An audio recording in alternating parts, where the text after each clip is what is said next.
അന്ധമായ ആരാധന കൊണ്ട് നടക്കുന്നവരെ നമുക്ക് ചുറ്റും മിക്കപ്പോഴും കാണാം. അത്തരത്തിലുള്ളവരെ ഒന്ന് ഞോണ്ടുന്ന ചിത്രം കൂടിയാണത്. ഓപ്പസ്, സംഗീതരചന, കമ്പോസിംഗ് എന്നൊക്കെ പോലെ അർത്ഥം വരുന്ന ഒരു വാക്ക്. ആ പേരിൽ വന്നിരിക്കുന്ന പുതിയ സിനിമ ഡാർക്കാണ്, സസ്പെൻസാണ്, സറ്റയറുമാണ്. ലോകം മുഴുവൻ ആരാധകരുള്ള ഒരു ആർട്ടിസ്റ്റ് പതിറ്റാണ്ടുകൾക്ക് ശേഷം വീണ്ടും തിരിച്ചു വരുന്നു. പുതിയ പാട്ട് എക്സ്ക്ലൂസീവായി കേൾക്കാൻ തിരഞ്ഞെടുക്കുന്ന 6 പേർ. അവർ അയാളുടെ ആരും അറിയാത്ത ലോകത്തേക്ക് ചെല്ലുവാണ്. പിന്നീട് അങ്ങോട്ട് നിഗൂഢതയുടെ കളികളിലാണ്. മിഡ്സോമറും ബ്ലിങ്ക് ടോയ്സും ദ മെനുവും ഒക്കെ തരുന്ന ആ ഒരു പിടിച്ചിരുത്തുന്ന സംഭവം ഉണ്ടല്ലോ, അതേ സ്റ്റൈൽ അനുഭവം തരുന്ന ആ വൈബിലേക്ക് പോകുന്നതിന് മുൻപേ നമുക്കൊരാളെ പരിചയപ്പെടാം. ഏരിയൽ നല്ല പോപ്പുലർ ആയിട്ടുള്ള ഒരു മാഗസിന് വേണ്ടി പ്രവർത്തിക്കുന്ന യങ് ജേർണലിസ്റ്റാണ്. എന്നാലൊരു കുഴപ്പമുണ്ട്. 3 വർഷമായി പ്രവർത്തിക്കുന്നു, പക്ഷേ നല്ലൊരു സ്റ്റോറി ഇതുവരെ എഴുതാനുള്ള സാഹചര്യം ഉണ്ടായിട്ടില്ല. സഹപ്രവർത്തകരും അതുപോലുള്ളവരാണ്. പ്രത്യേകിച്ച് മാഗസിൻ്റെ ചീഫ് എഡിറ്റർ സ്റ്റാൻ. ഉദാഹരണത്തിന് ഇപ്പം നോക്കിയാൽ ഏരിയൽ ഒരു ആർട്ടിസ്റ്റിൻ്റെ റീസെൻ്റ് ആയിട്ടുള്ള ആൽബത്തിനെ കുറിച്ച് പറയുവാണ്. അത് വിചാരിച്ച പോലെ ഹിറ്റായിട്ടില്ല. മുമ്പുള്ളതാകട്ടെ ചാർട്ട് ടോപ്പറുമായിരുന്നു. അതിൻ്റെ കാരണത്തെക്കുറിച്ച് റൈറ്റപ്പ് ഈ സമയത്ത് നല്ല സ്ട്രൈക്കിംഗ് ആയിരിക്കുമെന്ന് നമ്മൾ ഒരു സജഷൻ വയ്ക്കുന്നത് ആ ആർട്ടിക്കിൾ സ്വയം തയ്യാറാക്കാനുള്ള ത്വരയിലാണ്. എന്നാൽ ഇത് കേൾക്കുന്ന സ്റ്റാനോ കൊള്ളാം, അത് നല്ലൊരു ഐഡിയ ആണെന്നും പറഞ്ഞ് മറ്റൊരുത്തിനെ ഏൽപ്പിക്കുന്നു. ചുരുക്കം പറഞ്ഞാൽ മൊത്തത്തിൽ അങ്ങനെയുള്ളൊരു ചുറ്റപ്പാട്. ഇതൊക്കെ കൊണ്ട് തന്നെ ഒരു നല്ല സ്റ്റോറി ഇതുവരെ എഴുതാൻ പറ്റിയിട്ടില്ലെന്ന നിരാശയിലുള്ള ഏരിയലിനെ എന്നാൽ അവരുടെ സുഹൃത്ത് ഒന്ന് ബൂസ്റ്റ് ആക്കുന്നുണ്ട്. അങ്ങനെ പറയരുത്, ഞാൻ നിന്റെ അന്ധനായ കളരിക്കാരൻ്റെ എഴുത്ത് വായിച്ചിരുന്നുവെന്നും നല്ലതായിരുന്നു എന്നും പറഞ്ഞ്. എന്നിട്ട് ആ കളരിക്കാരൻ്റെ ആർട്ടിക്കിളിൽ എഴുതിയിട്ടുള്ള 3 വിരൽ മർമ്മപ്രയോഗമൊക്കെ കാട്ടി കളിച്ചിരിയിൽ ഇരിക്കുന്നതിലും ഏരിയൽ ഫേമസ് ആയി ഉയർന്ന രീതിയിലെത്താൻ അതിയായി ആഗ്രഹിക്കുന്ന ഒരു മോഡേൺ മൈൻഡാണ്. അതിയായ മോഹം എന്നും പറയാം. അങ്ങനെ അടുത്ത ദിവസം ഓഫീസിലെത്തുന്ന ഏരിയൽ കേൾക്കുന്ന ഹോട്ട് ടോപ്പിക്, മൊററ്റി തിരിച്ചു വന്നിരിക്കുന്നു. റൂമറുണ്ട്, അത് അവൾക്കൊരു ബിഗ് ന്യൂസാണ്. അവൾക്ക് മാത്രമല്ല, കോടിക്കണക്കിന് ആളുകൾക്ക്. കാരണം മൊററ്റി നല്ല പോപ്പുലറായ ഒരു പോപ്പ് ആർട്ടിസ്റ്റാണ്. ആളുടെ പാട്ടുകൾ ഇപ്പോഴും പ്രായഭേദമന്യേ കേട്ട് ആസ്വദിക്കുന്നവയാണ്. അവസാനം ഇറങ്ങിയ പാട്ട് 27 വർഷങ്ങൾക്ക് മുമ്പാണ്. അതിനുശേഷം ആളെപ്പറ്റി വലിയ വിവരമോ കാര്യങ്ങളോ ഒന്നും ഉണ്ടായിട്ടില്ല. ഇപ്പോൾ ഇങ്ങനെ ഒരു റൂമർ കേട്ട് ത്രില്ലാവുന്ന ഏരിയലിനെ കാണുന്ന സ്റ്റാൻഡ് പറയാനുള്ളത്, വെറുതെ സോഷ്യൽ മീഡിയ അക്കൗണ്ട്സിനെ പോലെ പെരുമാറാതെ മൊററ്റി തിരികെ വരുന്നു എന്നത് സത്യമാണെങ്കിൽ തീർച്ചയായും അയാളുടെ പബ്ലിസിസ്റ്റായ യൂസഫ് വലിയൊരു പ്രൊമോഷൻ വീഡിയോ ഇറക്കുമെന്നൊക്കെ അങ്ങനെ പറഞ്ഞു നിൽക്കെ കാണാം. അവിടെയുള്ള സ്റ്റാഫ് പുതിയൊരു വീഡിയോ ഉണ്ടോ എന്ന് കാണിക്കുവാണ്. ഈ പറഞ്ഞ സെയിം ആളുടെ ആരാധകരോടായി വിശേഷങ്ങളൊക്കെ തിരക്കി 27 വർഷങ്ങൾക്ക് ശേഷം മൊററ്റി വീണ്ടും ഒരു ആൽബം ഇറക്കാൻ പോകുന്നു എന്നുള്ള അനൗൺസ്മെന്റ് വീഡിയോ. ജനലക്ഷങ്ങൾ ഇപ്പോൾ തന്നെ ഇത് കണ്ട് ത്രില്ലടിക്കുമ്പോൾ ഇത്തവണ ഒരു പ്രത്യേകത, സകലർക്ക് മുന്നിൽ ഇത് അവതരിക്കും മുന്നേ മൊററ്റി തിരഞ്ഞെടുക്കുന്ന ചില രാഗം സീസേഴ്സ് റിക്വസ്റ്റ് എന്ന ഈ പുതിയ ആൽബം ലോകത്താദ്യമായി ശ്രമിക്കുക. ഇതൊരു തുടക്കം മാത്രം എന്ന് പറയുമ്പോൾ അവിടെ ക്ഷണം എത്തിയിരിക്കുകയാണ് സ്റ്റാനിലേക്ക്. ആ സെലക്റ്റഡ് ആൾക്കാരിൽ ഒരുവൻ അയാളാണ്. അതിൻ്റെ ത്രില്ലിൽ എല്ലാവരും നിൽക്കുമ്പോൾ തീർന്നിട്ടില്ലെന്നും പറഞ്ഞ് ഒരു ബാസ്ക്കറ്റ് കൂടി വേറെയുമുണ്ട്. പേര് ഏരിയൽ എക്ടൺ. കേൾക്കുന്നവൾക്കോ വിസ്മയത്തിന് പകരം ചുറ്റും പകച്ചു നോക്കുന്നവരുടെ ഇടയിൽ ഒരു ചമ്മലിലും. എന്ത് കാരണത്താലാണ് തന്നെ സെലക്ട് ചെയ്തതെന്ന് ഏരിയലിന് ഒരെത്തും പിടിയും കിട്ടുന്നില്ല. എന്തായാലും ടി വിയിലെല്ലാ ന്യൂസിലും മൊററ്റിയുടെ തിരിച്ചുവരവ് തന്നെ പ്രധാന ചർച്ച. മൊററ്റി 12 മണിക്കൂർ ഉറങ്ങുന്നു, 12 മണിക്കൂർ എണീറ്റിരിക്കുന്നു, പ്രശസ്തനായ ഒരു വ്യക്തിയുടെ പല്ല് മേടിച്ച് സൂക്ഷിച്ചിട്ടുണ്ട്, അങ്ങനെ പോകുന്നു വാർത്തകൾ. ഏരിയലിനെ ഹൈപ്പൊക്കെ കാണുമ്പോൾ ത്രില്ല് അങ്ങോട്ട് കയറുവാണ്. ഇത്ര വലിയൊരു ഹോട്ട് ഐക്കൺ നേരിൽ ക്ഷണിച്ചിരിക്കുമല്ലേ. അങ്ങനെ ലൊക്കേഷനായ ഒരു മരുഭൂമിയിലേക്ക് ജെറ്റിൽ വന്നിറങ്ങി നേരെ മൊററ്റിയുടെ ഐക്കണിക് കൺസേർട്ട് ടൂർ ബസ്സിലേക്ക് കയറുന്ന ഏരിയലും സ്റ്റാനും. അതിനകത്ത് വേറെയും ചിലർ. എല്ലാവരും അറിയപ്പെടുന്നവരാണ്. TV ഷോ ഹോസ്റ്റായ ക്ലാര, സെലിബ്രിറ്റീസിനെ കാണുമ്പോൾ ഉന്തിത്തള്ളിക്കയറി ഫോട്ടോസ് എടുക്കുന്ന പാപ്പരാസിയായ ബിയാങ്ക, റേഡിയോ ജോക്കി ബില്ലോറ്റോയും ഇൻഫ്ലുവൻസർ എമിലിയും. അപ്പോൾ ഇത്രയും പേർക്കാണ് ആ ഭാഗ്യം കാത്തു വെച്ചിരിക്കുന്നത്. മൊററ്റിയുടെ ഏറ്റവും പുതിയ സീസേഴ്സ് റിക്വസ്റ്റ് ആദ്യമായി കേൾക്കാൻ പോകുന്ന 6 പേർ. ഒരു നീലക്കുപ്പായം ധരിച്ച മുട്ടത്തലൻ്റെ അകമ്പടിയോടെ ജെറ്റിൽ നിന്നിറങ്ങി ബസ്സിൽ കയറി റോഡിൽ നിന്നും ഒരു ഡീവേഷൻ എടുത്ത് ഒടുവിൽ ഒരു വലിയ ഗേറ്റ് കടന്ന് പോവുകയാണ്. ഗേറ്റിൻ്റെ പരിസരത്തായി മൊററ്റി ഒരു നോക്ക് കാണാൻ ഊണും ഉറക്കവും ഇല്ലാതെ വന്ന് കാത്ത് കെട്ടിക്കിടക്കുന്നവരും. രാത്രിയെന്നോ പകലെന്നോ ഇല്ലാതെ ആൾക്കാർ എപ്പോഴും ഇവിടെ കാണും. അങ്ങനെ എവിടെയെന്നറിയാത്ത പ്രദേശത്തെ മൊററ്റിയുടെ കോമ്പൗണ്ടിലേക്ക് വണ്ടി എത്തിയിരിക്കുകയാണ്.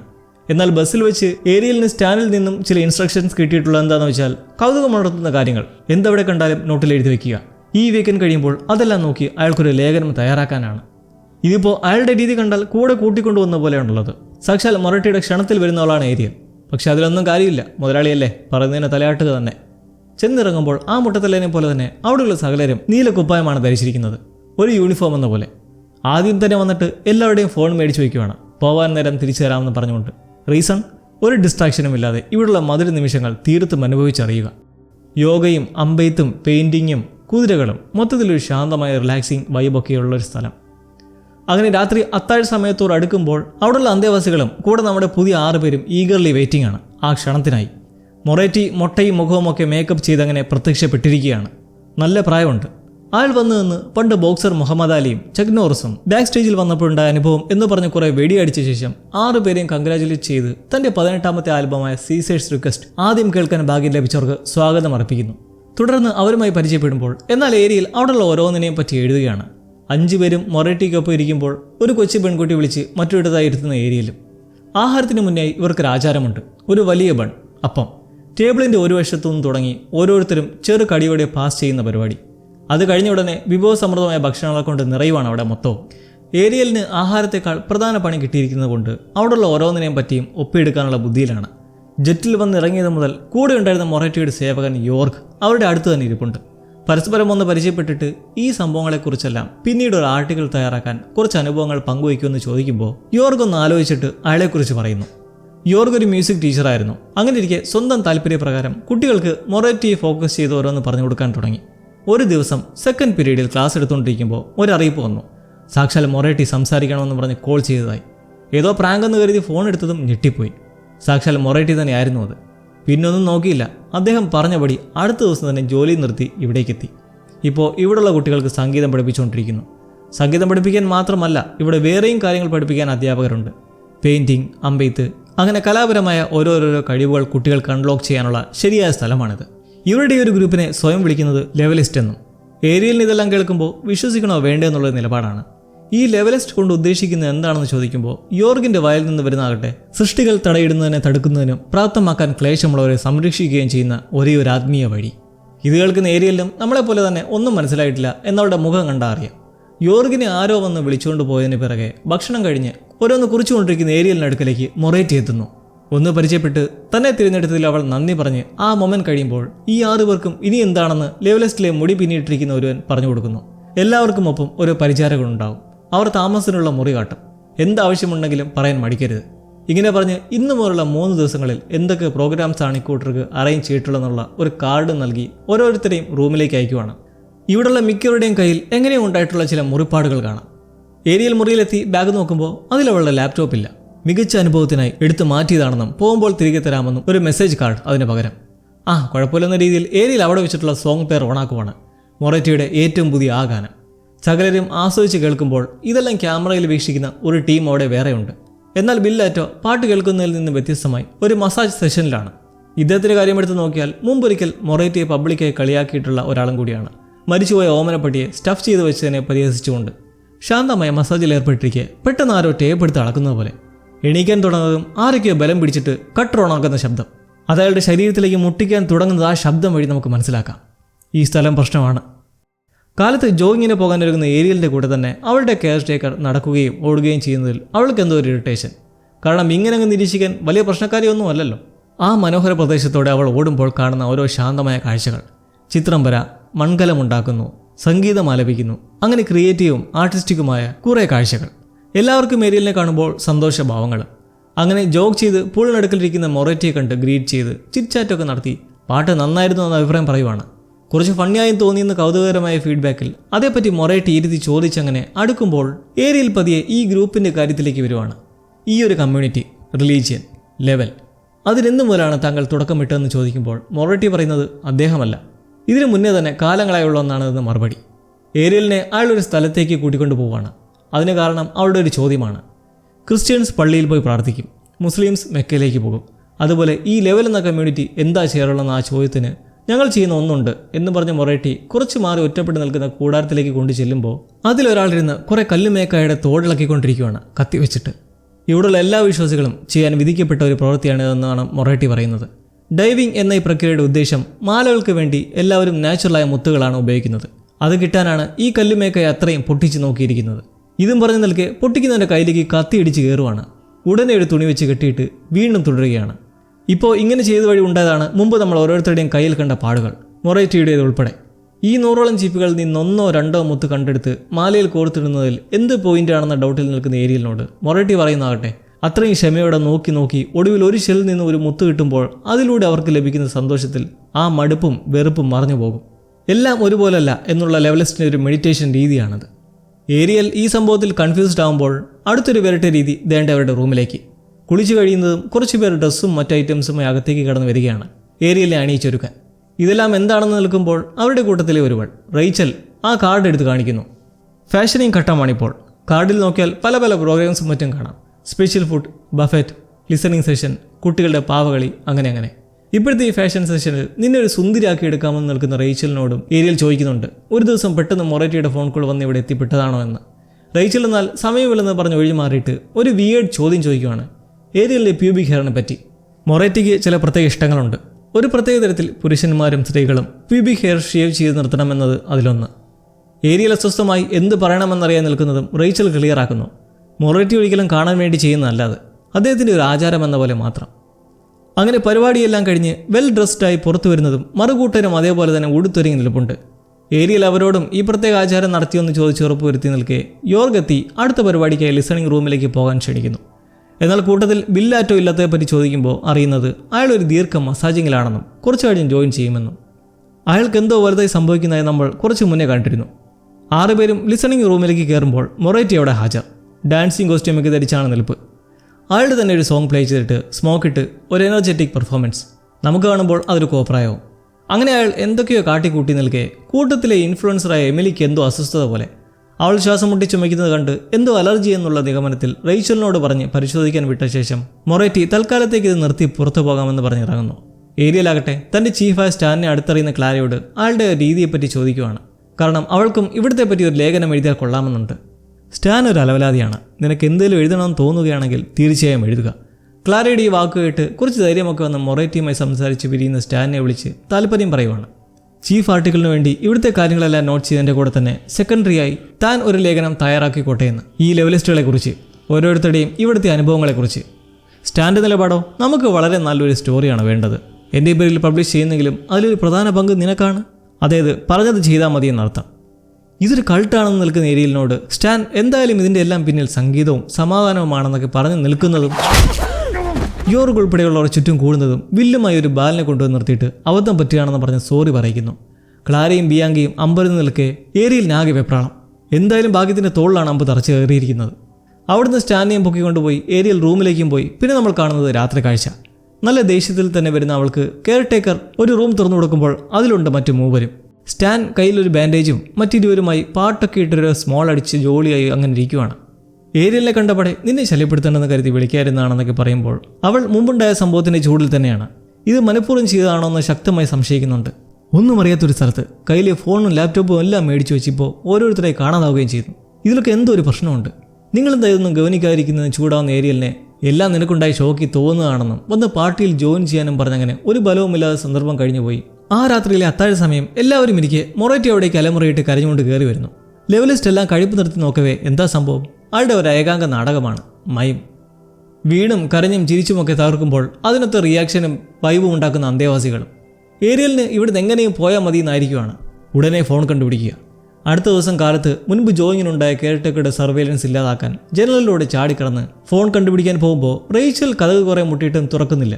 കെയർടേക്കറെ ചവിട്ടി പിടിച്ച് നോക്കുന്നതും അവളെ കാണാനില്ല. അവൾ തിരിഞ്ഞോടുന്നതും ഏരിയൽ ഒരു കൂടാരത്തിൽ പമ്മി പതുങ്ങി ചെന്ന് നോക്കുമ്പോൾ അവിടെ ഒന്നുമില്ല. പള്ളി പോലെ മണിയടിയൊക്കെയുള്ള ഒരു കെട്ടിടത്തിനടുത്ത് ചെന്ന് നോക്കുമ്പോൾ അവിടെ സംസാരവും പരസ്പരം കെട്ടിപ്പിടുത്തവുമല്ല, പ്രാർത്ഥനയല്ല. ക്യാമറയിൽ ഏരിയൽ എവിടെയെന്ന് കൃത്യമായി കാണാം. കെയർടേക്കറും റേച്ചലും അങ്ങനെ പിടിക്കാൻ നടക്കുമ്പോൾ ഏരിയൽ ഒടുവിലൊരു സ്റ്റോർ റൂമിലേക്ക് എത്തുവാണ്. അവിടെ കുറേ മൃഗങ്ങളുടെ തലയും എന്തൊക്കെയോ അവയവങ്ങൾ ജാറിൽ സൂക്ഷിച്ചിട്ടുമൊക്കെ ഉണ്ട്. അവിടെ ഇരിപ്പുള്ള കുട്ടിയിൽ ഫോൺ കണ്ടെത്തുമ്പോഴോ അത് മൊത്തം സ്ക്രാച്ചാക്കി നശിപ്പിച്ച അവസ്ഥയിൽ. ഓരോ ഫോണും എടുത്ത് ഏരിയൽ നോക്കിയിരിക്കെ അവിടെ ഉണ്ട് ബില്ലാറ്റോ. അവളുടെ എതിർവശത്ത് മേശയ്ക്ക് താഴെയായി തലയില്ലാതെ നഗ്നമായി കിടപ്പുള്ള അയാളുടെ ശവം. ഏരിയൽ ഇത് കണ്ടിട്ടില്ല. അവൾ പുറത്തേക്ക് ഇറങ്ങുന്നതും റേച്ചലും കെയർടേക്കർ അവിടേക്ക് എത്തിയിരിക്കുകയാണ്. നോക്ക്, എല്ലാം വിശദമായി പറയാമെന്ന് നിൽക്കുന്ന റേച്ചലിനെയും മറ്റവളെയും തള്ളി മാറ്റി ഏരിയൽ നേരെ ചെന്ന് പെട്ടിയും കിടക്കയും എടുത്ത് പുറത്തേക്ക് വരുമ്പോൾ കുറച്ച് അംഗങ്ങളെല്ലാം ഒരു വിഷമാവസ്ഥയിൽ നോക്കി അങ്ങനെ നിൽക്കുവാണ്. സ്റ്റാനും കൂട്ടരുമൊത്ത് മൊറേറ്റി വന്ന് എന്താ സംഭവം തിരക്കുമ്പോൾ തിരിച്ചു പോകണമെന്ന് അവളും. ബില്ലാറ്റോ എവിടെയാണ്? മൊറേറ്റി ഇക്കാര്യം അവിടെ ഉള്ളവരുടെ തിരക്കുമ്പോൾ അയാൾ ഡിന്നർ സമയമാകുമ്പോഴേ എത്തുമെന്ന് മറുപടി. അപ്പോൾ എമിലിയോ? അവൾക്ക് അസുഖം ഭേദമായിട്ടുണ്ട്. ഉടൻ നടക്കാൻ പോകുന്ന കുട്ടികളുടെ പാവകളിൽ അവൾ പങ്കെടുക്കും. ക്ലാരയും ചോദിക്കുവാണ്, എന്താണ് ഏരിയൽ നിനക്ക് പറ്റിയെന്ന്? ഇന്നലെ മുതൽക്ക് നിനക്ക് എന്തൊക്കെയോ പ്രശ്നങ്ങളുണ്ട്. ഏരിയൽ എന്തായാലും പോകണമെന്ന് നിൽക്കുന്നത് കണ്ട് ബസ്സുമായി കുറച്ച് വിശ്വാസികൾ ടൗണിലേക്ക് പോയിരിക്കുകയാണെന്നും അവരുടനെ എത്തും. അതുവരെ ഒന്ന് വെയിറ്റ് ചെയ്യാമെന്നൊരുവൻ. അവിടെ കുറച്ച് ATV ട്രക്കുകൾ കിടപ്പുണ്ട്. അതിൽ പോയി കൂടെയെന്ന് ചോദിച്ചാൽ 10 മൈൽ പോകാൻ കഴിയും. പിന്നെ ബാക്കി 50 മൈൽ നടക്കേണ്ടിയും വരും. മൊറേറ്റി യോർഗിനെ വിളിച്ച്, കണ്ടില്ലേ, അവർ പേടിച്ച് നിൽക്കുവാണ്, എന്തെങ്കിലും ഒന്ന് ചെയ്യുക. ബസ് ഇനി എപ്പോൾ തിരിച്ചെത്തും? ഏരിയലിനോട് ഞാൻ ക്ഷമ ചോദിക്കുന്നു എന്നൊക്കെയുള്ള ടോക്കും. ബസ് അരമണിക്കൂറോടെ എത്തും. അപ്പോൾ ആ നിമിഷം തന്നെ ഏരിയലിന് തിരിച്ചു പോകാനുള്ള അവസരം ഒരുക്കണം. മാത്രമല്ല ജെറ്റും ഇന്ധനം നിറച്ച് സജ്ജീകരിച്ചിടാൻ പറയുക. അതിലൊരു മാറ്റവും വരരുത് എന്ന് മൊറേറ്റി കൂട്ടരോട് നിർദ്ദേശിക്കുമ്പോൾ അടുത്ത് നിൽക്കുന്ന കുട്ടിയുടെ ചോദ്യം, അപ്പോൾ ഞങ്ങളുടെ പാവകളിയോ? അത് കാണാൻ നിങ്ങളില്ലേ? ഞങ്ങൾ നല്ലോണം പ്രാക്ടീസ് ചെയ്തിരുന്നെന്ന് മങ്ങി നിൽക്കുന്നത് കണ്ട് മൊറേറ്റി ഏരിയൽ സമ്മതിക്കുവാണെങ്കിലേ പറ്റൂ എന്നും എന്തായാലും ബസ് വരാൻ ഇനിയും സമയമുണ്ട് എന്നൊരു സിറ്റുവേഷൻ വരുത്തുന്നതും കുറച്ചു നേരം നിന്നിട്ട് ഏരിയൽ അതിനെ സാധൂകരിക്കും വിധത്തിൽ പറയുന്നത് എനിക്ക് ബസ് വരുന്നത് കാണാൻ പറ്റുന്ന പോലെ ജനലോടെ തിരിക്കണമെന്നും. ഇത് കേട്ട് ആ കുട്ടിയെ സന്തോഷത്തോടെ ഏരിയലിനെ പപ്പറ്റ് സ്റ്റേജിലേക്ക് കൊണ്ടുപോകുന്നു. തുടക്കത്തിൽ ഡിന്നർ കഴിക്കാൻ വിളിച്ചു കൊണ്ടുപോയ അതേപോലെ. പിറകെ മൊറേറ്റയുടെ നിർദ്ദേശത്തിൽ അവളുടെ ലഗേജ് എടുത്ത് യോർഗും. അങ്ങനെ മുറിയിൽ സീറ്റിംഗുമെല്ലാം സജ്ജമാക്കി ഏരിയലിനായി ഒരു ബീൻ ബാഗ് വലിച്ച് ജനലോടത്ത് വെച്ച് കൊടുത്ത് അങ്ങനെ പിള്ളേരുടെ കളി തുടങ്ങുവാണ്. Tragedy of Billy. ആ നാട്ടിൽ നോക്കിയാലോ, അതിൽ ഈ 6 പേരെ പോലെ സിംബോളൈസ് ചെയ്ത എലിയുടെ തലയുള്ള പാവകൾ. അവരും ഒരു സെലിബ്രിറ്റിയുമായിട്ടുള്ള രംഗം കാണിച്ചുകൊണ്ടിരിക്കുമ്പോഴെല്ലാം ഇതൊന്നും സാധാരണമല്ലെന്ന് ഏരിയലിന് വ്യക്തമാണ്. അവൾ ജനലിലൂടെ നോക്കിയെങ്ങനെ ഇരിക്കെ പെട്ടെന്ന് ബീൻ ബാഗിൽ ഒരു അനക്കം. കുതിര മാറി നിന്ന് അതിലെന്തോ അനക്കമുണ്ടെന്ന് നിൽക്കുന്നതും മറ്റു കൂട്ടർ അമ്പരന്ന് നോക്കി നിൽക്കെ അത് പൊളിച്ചു വരുന്നതോ എമിലി. മുഖമൊക്കെ ആകെ വികൃതമായ നിലയിൽ, കണ്ണും വീങ്ങി നാക്കും ബൾജ് ചെയ്ത് വല്ലാത്തൊരു കാഴ്ച. 4 പേരും ഞെട്ടിത്തിരിച്ച് നിന്ന് എന്താ പറ്റിയെന്ന് നിൽക്കവേ മൊറേറ്റി പറയുന്നു, അവളുടെ ഉള്ളിലായിട്ടുള്ള ആ കെമിക്കൽ കോമ്പൗണ്ട് അതെന്തായാലും ശരീരത്തിലെ ജലാംശമുള്ള ഭാഗങ്ങളെല്ലാം എക്സ്പാൻഡ് ചെയ്യിക്കുന്നതാണ്. ഇതും പറഞ്ഞ് എമിലിക്കടുത്തേക്ക് പോയി അവളുടെ കണ്ണിൽ തൊടുന്നതും വെള്ളം ചീറ്റി അയാളുടെ മുഖത്തേക്ക് വീഴുന്ന കാഴ്ച. ക്ലാരയും സ്റ്റാനും ബിയാങ്കയും ഒക്കെ കുതിരി ഓടാൻ ശ്രമിക്കുന്നതിൽ രക്ഷയില്ല. ഇതെല്ലാം പ്രതീക്ഷിച്ചിരുന്നു എന്ന പോലെ അനങ്ങാതിരിക്കുന്ന ഏരിയയിലും. എല്ലാവരും കുടുങ്ങിയിരിക്കുകയാണെന്നുള്ള റിയലൈസേഷനിൽ നിൽക്കെ മൊറേറ്റി വന്നിട്ട് ഈ ഇൻ്റർവ്യൂ സെഷനാണെന്നും ചോദ്യങ്ങൾ ചോദിക്കാനും ഒരു ഭാവവ്യത്യാസമില്ലാതെ പറയുന്നത് കേട്ട് ഇതെന്ത് നാശമാണ് ഇതൊക്കെയെന്ന് സ്റ്റാൻ. ക്ലാര പരിഭ്രാന്തിയിൽ ഓരോന്ന് കണ്ട് കരച്ചിലോട് കരച്ചിൽ. കിട്ടുന്ന തക്കത്തിന് ജനൽ വഴി ചാടിപ്പോകാൻ സ്റ്റാൻ ശ്രമിക്കുന്നതും ഓടി രക്ഷപ്പെടാൻ ക്ലാര ശ്രമിക്കുന്നതും ഒരേപോലെ. എന്നാൽ രക്ഷയില്ല. കഥ കുറ്റിയിട്ട് തിരികെ ക്ലാരയെ മുടിയിൽ പിടിച്ച് വലിച്ചിഴയ്ക്കുമ്പോൾ മാംസമൊക്കെ പറഞ്ഞു വരുന്ന വല്ലാത്തൊരു കാഴ്ച. എല്ലാവരെയും ബലമായി പിടിച്ചിരുത്തിയിട്ട് ചോദ്യം ചോദിക്കാൻ പറയുമ്പോൾ ആരും മിണ്ടാതിരിക്കുന്നത് കണ്ട് അയാൾ തന്നെ ഓരോന്ന് സ്വയം ചോദിച്ച് പറയുവാണ്. എന്തുകൊണ്ടാണ് ഈ ആൽബത്തിന് സീസേഴ്സ് റിക്വസ്റ്റ് എന്ന് പേരിട്ടതും ജൂലിയസ് സീസറിന്റെ തട്ടുകൊണ്ടുപോകലിനെ കുറിച്ചുമല്ല. ഇതും പറഞ്ഞിരിക്കുന്നതും സ്റ്റാനെ പിടിച്ചു നിർത്തി നെഞ്ചിലേക്ക് കത്തിയേറ്റുന്നു. അവിടെ കിടന്നൊരു ചില്ലു കഷ്ണം എടുക്കാൻ തുനിയുന്ന ബിയാങ്കയും ഏരിയലിന്റെ കെയർടേക്കർ ചാടി വീണ് അറഞ്ചം പുറജം കുത്തുന്ന തക്കത്തിന് അത്രയും നേരം ചരിക്കാരുന്ന ഏരിയൽ ജനാല വഴി ചാടി ഓടുന്നു. എമിലിയുടെ കണ്ണും നാക്കുമെല്ലാം വീങ്ങി വന്നുകൊണ്ടേയിരിക്കുകയാണ്. അപ്പുറവും ഇപ്പുറവും ആൾക്കാർ നിൽക്കുന്നത് കണ്ട് ഏരിയൽ ഓടിയെത്തുന്നത് മൊറേറ്റി വളർന്ന വീടിൻ്റെ ഒരു റീക്രിയേഷണൽ ബിൽഡിങ്ങിൽ. അവിടെ അവൾ കാണുവാണ് ചുമരിലായി സ്റ്റഫ് ചെയ്ത് വെച്ചിരിക്കുന്ന ബില്ലാറ്റയുടെ ശിരസ്. അവിടെ തന്നെ കുറച്ചായി മാറി സയനൈഡ് കുപ്പികളും ഷാമ്പെയിൻ കുപ്പികളും അടുക്കി വെച്ചിരിക്കുന്നു. വൈകാതെ തന്നെ കെയർടേക്കർ കണ്ടെത്തി ആ വീട്ടിലേക്ക് കടക്കുന്നത് കേട്ട് ഏരിയയിൽ ഒരു ബാത്റൂമിൽ പോയി ഒളിച്ചിരിക്കുന്നതിലും രക്ഷയില്ല. അങ്ങനെ തളർന്ന ആവശ്യമാവുന്ന അവൾക്ക് ബോധം പൂർണ്ണമായും തിരിച്ചു വരുമ്പോൾ കെട്ടിയിട്ട നിലയിൽ ക്ലാരയ്ക്കൊപ്പം ചുറ്റും വിശ്വാസികൾ കൂടി നിൽക്കെ മൊറേറ്റി നിന്ന് പ്രസംഗിക്കുകയാണ്. നാളെ ഇനി എങ്ങനെയാകുമെന്നറിയില്ല, പക്ഷെ എല്ലാം നല്ലതിനു വേണ്ടി എന്നൊക്കെ പ്രഭാഷിച്ച് സകലരും പരസ്പരം വിഷമത്തോടെ ആ ഷാമ്പെയിൻ കുടിക്കാൻ തുടങ്ങുന്നതും ഏരിയലിനടുത്തേക്ക് ഗ്ലാസുമായി റേച്ചലെത്തുമ്പോൾ അവൾക്ക് കുടിക്കാൻ വയ്യ. മുമ്പ് സയനൈഡും ഇതുമായി ഒരുമിച്ചിരിക്കുന്ന അവൾ കണ്ടതാണ്. എന്നാൽ റേച്ചൽ മെല്ലെ ചെവിയിൽ പറയുന്നത് രക്ഷപ്പെടാനുള്ള വഴി. ഗേറ്റിനടുത്ത് ചെന്നിട്ട് വലത്തേക്ക് പ്രകാശം കാണുന്നവരെയും പോകാൻ പറഞ്ഞിട്ട് ഒരു കത്തിവെച്ച് ആരും കാണാതെ കെട്ടടിക്കുന്നതും അവൾ ഗ്ലാസ് തട്ടുമാറ്റി കുതിരി ഓടുന്നു. ട്രക്കും എടുത്ത് അവിടെ നിന്നും പായുമ്പോൾ പിറകെ കെയർടേക്കറും. ഇതിനോടകം ക്ലാരയെ കൊണ്ടും ആ ഷാമ്പെയിൻ കുടിപ്പിച്ച് കഴിഞ്ഞിരിക്കുന്നു. ഏരിയൽ ഒടുവിൽ ഗേറ്റിനടുത്തേക്കെത്തി ലോക്ക് ചെയ്തിട്ടുള്ളത് കൊണ്ട് വലിഞ്ഞു പിടിച്ച് കയറി കമ്പിവേലിയിൽ കുരുങ്ങി കൈയും മുറിഞ്ഞ് എന്തായാലും ഒടുവിൽ അപ്പുറം കടക്കുന്നതിന് പിറകെ അവിടെ മൊറേറ്റിയെ കാണാൻ കാത്തുകെട്ടി കിടക്കുന്ന ഒരു ആരാധകനെ വിളിച്ച് സഹായിക്കാനും അവിടെ എല്ലാവരും മരിച്ചു വേഗം പോകണമെന്നൊക്കെ പറയുമ്പോൾ അവൻ അറിയേണ്ടത് മൊറേറ്റിയെ കണ്ടോ, അദ്ദേഹത്തിന് കുഴപ്പം വല്ല ഉണ്ടോ എന്ന്. വാതോരാതെ മൊറേറ്റിയെ പറ്റി പറയുന്ന കണ്ട് അവൻ്റെ നേർക്ക് 3 വിരൽ പ്രയോഗം നടത്തി വീഴ്ത്തിയിട്ട് വണ്ടിയും എടുത്ത് പായുന്നതോടെ കെയർടേക്കറുടെ ശല്യം മാറിയിരിക്കുന്നു. അങ്ങനെ അവൾ ആ നരകത്തിൽ നിന്ന് ഒടുവിൽ ഭാഗ്യം കൊണ്ടാണോ എങ്ങനെയോ രക്ഷപ്പെട്ടു പോകുന്നു. 2 വർഷം കഴിഞ്ഞ് ഏരിയൽ ഇപ്പോൾ വളരെ ഫേമസ് ആണ്, അവൾ ആഗ്രഹിച്ച പോലെ. കാരണം ഈ അനുഭവങ്ങളും മൊറേറ്റിയുടെ ഡാർക്ക് സൈഡിനെയും ലെവസിനെ കുറിച്ചുമൊക്കെ എഴുതിയ ബുക്ക് വിറ്റുപോകുന്നതും പോയതും ചൂടപ്പം പോലെ. അങ്ങനെ ഇൻ്റർവ്യൂവിന് മേൽ ഇൻ്റർവ്യൂ കൊടുത്ത് ഫെയിമിലിരിക്കുന്ന അവളോട് ചോദിക്കാനുള്ളത് ഈ എഴുതിയിരിക്കുന്ന മൊത്തം സത്യത്തിൽ നടന്ന കാര്യങ്ങൾ തന്നെയാണോ എന്ന്. എല്ലാം സത്യമാണ്. ഏരിയലിനെ അവരിന്ന് രക്ഷപ്പെടാൻ അനുവദിച്ചത് എന്തിനാണെന്ന് ചോദിച്ചാൽ ഒരു പിടിയുമില്ല. അന്ന് രക്ഷപ്പെട്ടതിന് ശേഷം പിന്നീട് പോലീസിനെയും കൂട്ടി അവിടെ എത്തിയപ്പോൾ അവരെയും കാത്തു തന്നെ മൊറേറ്റി ശാന്തനായി പിയോനെയും വഹിച്ച് അവിടെ ഇരിപ്പുണ്ടായിരുന്നു. അതിഥികളായ 5 പേരുടെ ശവങ്ങൾ പൊതിഞ്ഞു വെച്ച്. എന്നാൽ അവിടെ ഒരൊറ്റ ലെവലിസ്റ്റിൻ്റെ ബോഡി പോലും പോലീസിന് കണ്ടെത്താനായില്ല. പുറത്തു നിന്നിരുന്ന ആരാധകൻ്റെയും. ഇതെല്ലാം പറഞ്ഞിരിക്കെ ഏരിയലിന് വരുന്ന ഫോൺ കോൾ യൂസഫിൽ നിന്ന്, മൊറേറ്റിയുടെ തുടക്കത്തിൽ കണ്ട PRO. ഏരിയൽ ഒരു പുതിയ നോവൽ എഴുതുന്നതിന് വേണ്ടിയിട്ട് മൊറേറ്റിയുമായി സംസാരിക്കാൻ 6ഓളം റിക്വസ്റ്റ് കൊടുത്തിരുന്നു. അതിൻ്റെ ഫലം കണ്ടെന്ന് പറഞ്ഞ് വന്നിട്ടുള്ള ഫോൺ കോളാണത്. ഇന്ന് വൈകുന്നേരം അയാളെ പാർപ്പിച്ചിരിക്കുന്ന ജയിൽ ഹോസ്പിറ്റലിലെത്താൻ പറയുന്നതിനെ തുടർന്ന് ഏരിയൽ അങ്ങനെ വീണ്ടും മീറ്റ് ചെയ്യുകയാണ് കൊലപാതകയെ മാറിയ കലാകാരനെ. തന്നെക്കുറിച്ച് എഴുതിയ ആ പുസ്തകം മൊറേറ്റിയുടെ കൈവശവുമുണ്ട്. ജനങ്ങൾക്കറിയേണ്ട സത്യം അവരിൽ എത്തിക്കാനാണ് ഇവിടെ എത്തിയിട്ടുള്ളതെന്ന് ഏരിയൽ പറയുമ്പോഴും അതുവഴി വീണ്ടും പ്രശസ്തിയിലേക്ക് എത്താനും സമ്മനാകുമെന്നുള്ള വസ്തുതയെ ചൂണ്ടിക്കാട്ടാൻ മൊറേറ്റി മടിക്കുന്നില്ല. ഈ ചെയ്തികൾക്കെല്ലാം അയാൾക്കൊരു ന്യായമായ വിശദീകരണമുണ്ട്. മൃഗങ്ങളെപ്പോലെ തലവന്മാരെ മനുഷ്യർ തിരഞ്ഞെടുത്തിരുന്നതും ശക്തരാരെന്ന് നോക്കിയായിരുന്നു. പിന്നീട് പരിണാമം സംഭവിച്ച് അതിൽ നിന്നും മാറി നമ്മുടെ ഇടത് തലച്ചോറിൻ്റെ വ്യാപ്തിയെ നോക്കിയായി. അതായത് ബുദ്ധിയുള്ള സ്മാർട്ടായ ആൾക്കാരെ ലീഡറാക്കാൻ തുടങ്ങി. പല നിയമങ്ങൾ കൊണ്ടുവന്നു. എന്നാൽ ഇപ്പോൾ നോക്കിയാലോ, എന്തെങ്കിലും മെച്ചമുണ്ടോ? ഇല്ലിട്രസി, സാക്ഷരതയില്ലായ്മയും എപ്പോഴും യുദ്ധവുമൊക്കെയായി നശിച്ചുകൊണ്ടിരിക്കുന്നു. ഇനി വേണ്ടത് ബലമോ ഈ ഇടത് തലച്ചോറോ അല്ല എന്ന് പറയുന്ന മൊറേറ്റിയുടെ ഉദ്ദേശം ഒരു പുതിയ മാറ്റം, എവല്യൂഷൻ. ഏറ്റവും സർഗാത്മകവും ക്രിയേറ്റീവുമായ വലത് തലച്ചോറാണ് ഇനി ലോകത്തിന് വേണ്ടത്. ഏരിയലിനെ ഈ പുലമ്പുന്നതൊന്നും കേട്ടിരിക്കാനുള്ള ക്ഷമയില്ല. പണ്ട് മൊറേറ്റിയെ ഓവർ റേറ്റഡ് എന്ന് പറഞ്ഞെഴുതിയ സ്റ്റാനിനെയും പരിഹസിച്ച ബില്ലാറ്റോയും മുട്ടത്തലയിലെന്ന് കളിയാക്കിയ ക്ലാരയും ഒരു മെനയുമില്ലാതെ മോശമായി എടുത്ത ഫോട്ടോ സ്പ്രെഡ് ചെയ്ത ബിയാങ്കയും എമിലിയെയും ഉൾപ്പെടെ 100ഓളം ലെവലിസ്റ്റുകളെയും കൊന്ന നിങ്ങൾക്ക് അത് സമ്മതിക്കാൻ മടി എന്താണെന്നുള്ള ചോദ്യത്തിന് ഞാൻ 100ഓളം പേരെയൊന്നും കൊന്നിട്ടില്ലെന്ന് അയാളുടെ മറുപടി. ആ 5 പേരെ കൊന്നു എന്നത് സത്യമാണ്. അവരെ മാത്രമേ കൊന്നിട്ടുള്ളൂ. ആ കൊല ലോകത്തിന് ഞങ്ങളെ അറിയിക്കാൻ വേണ്ടിയുള്ള ഒരാമുഖമായിരുന്നെന്ന് പറയുമ്പോൾ കൊലക്കുറ്റത്തിന് ആരും മാപ്പ് നൽകില്ലെന്നും 5 തവണ ജീവപര്യന്തത്തിന് വിധിച്ചിട്ടുള്ള മൊറേറ്റിക്ക് ഇനിയും മറ്റുള്ളവരുടെ ബോഡി എവിടെയെന്ന് പറയാൻ എന്താ വിമിഷ്ടമെന്ന് ഏരിയലും. എവിടെയാണ് ലെവലിസ്റ്റുകളുടെ ബോഡി?